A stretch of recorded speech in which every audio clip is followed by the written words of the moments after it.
virus, ada yang tahu nggak apa itu virus? Nah, nggak ada ya? Oke, di sini Ibu akan menjelaskan ya.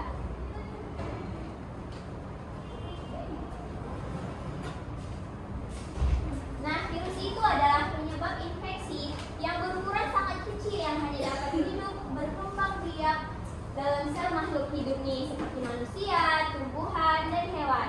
Nah, virus ini bersifat dengan intraseluler obligat, yang dimana virus ini hanya mampu berkembang hidup pada sel inangnya.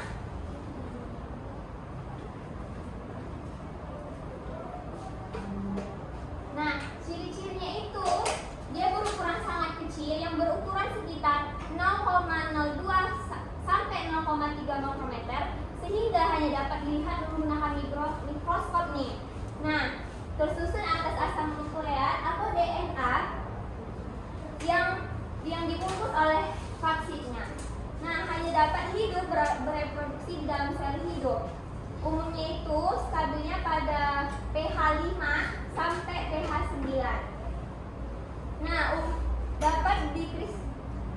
virus ini dapat dikristalkan seperti benda mati. Memiliki macam-macam bentuk nih virus itu. Ada bentuknya bulat, ada bentuknya peluru, ada bentuknya huruf T. Nah, bentuk-bentuk virus itu kan banyak nih anak-anak.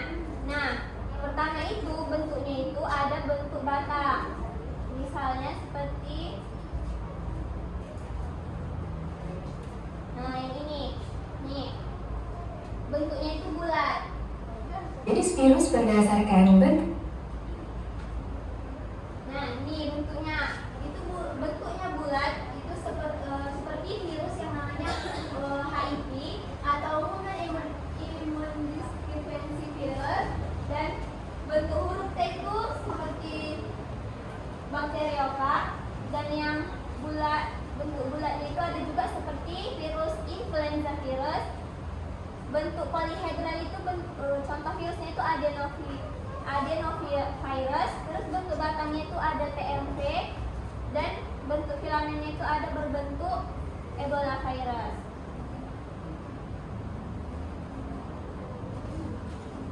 Jadi virus berdasarkan bentuk dasarnya dapat dikelompokkan menjadi 4 jenis, yaitu polyhedral, berbentuk seperti ruang yang dibatasi oleh 20 segitiga sama sisi dengan sumbu rotasi ganda.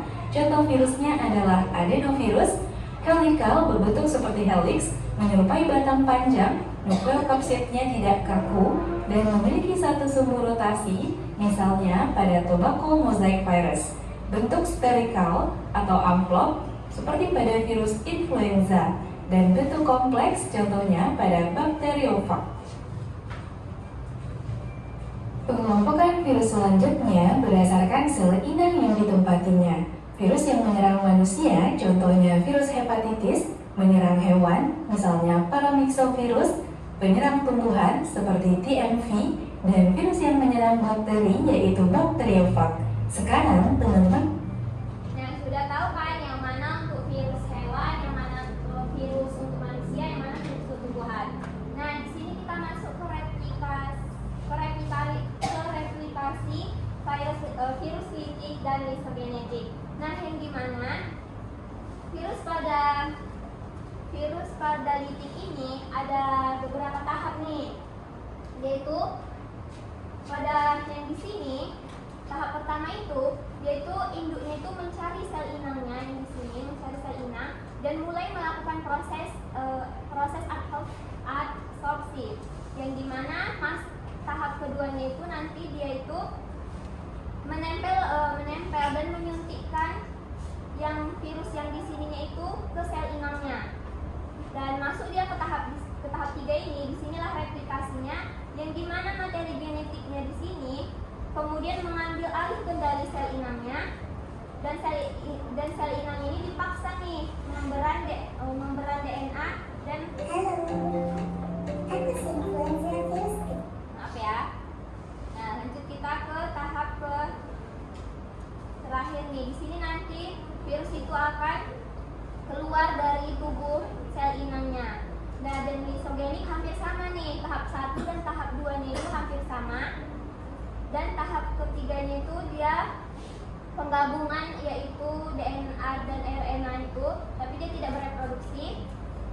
dia yang di sini, yang di tahap keempat ini, yang di sini dia itu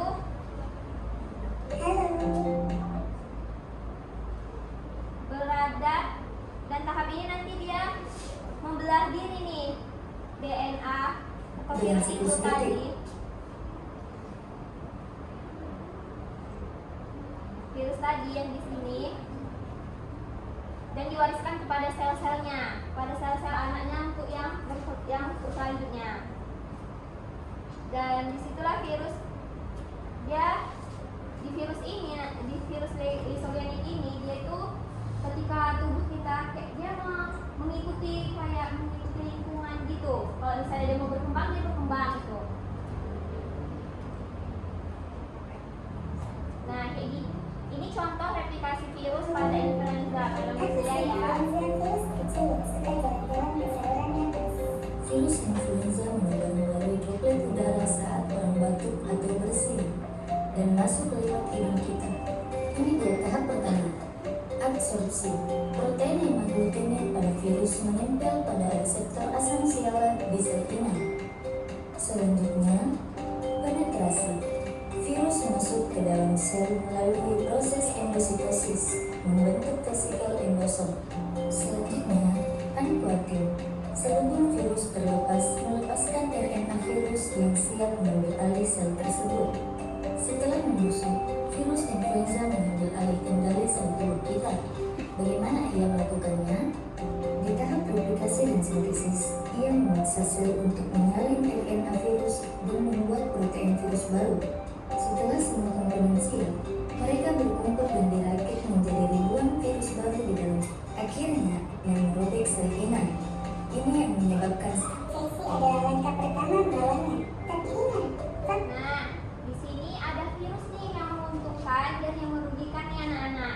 Nah, virus pada manusia itu yang menguntungkan itu seperti Vaccinia virus yang digunakan dalam pengembangan vaksin cacar. Kalau misalnya kita cacar pasti siapa sih pernah cacar? Pernah divaksin kan? Nah, itu virus yang baik yang menguntungkan pada manusia. Nah, selanjutnya ada juga virus Thalamogenella Laher Paraphes atau TVC yang itu penghancuran sel kanker. Terus pada tumbuhan itu yaitu ada nukleopolyhedrovirus, dan pada hewan itu ada namanya virus Newcastle disease virus yang digunakan dalam vaksin untuk ayam. Nah, yang merugikan itu pada manusia itu adalah influenza, COVID, terus HIV. Nah, pada tumbuhan itu ada seperti yang sudah ditayangkan pada video tadi kan, itu tobacco mosaic virus, dan pada hewan itu ada namanya virus flu. Nah, selanjutnya pencegahannya itu kita harus menjaga kebersihan, mencuci tangan, dan memakai masker serta vaksin. Nah, lihat LKPD yang ibu kasih. Nah, kalian sekarang kerjakan itu sesuai dengan petunjuk pembelajaran yang ada di LKPD. Secara diskusi ya anak-anak. Ya, ibu. Nah, ibu kasih kerjakan LKPD-nya selama 5 menit ya. Mulai sekarang ya anak-anak, tanpa suara.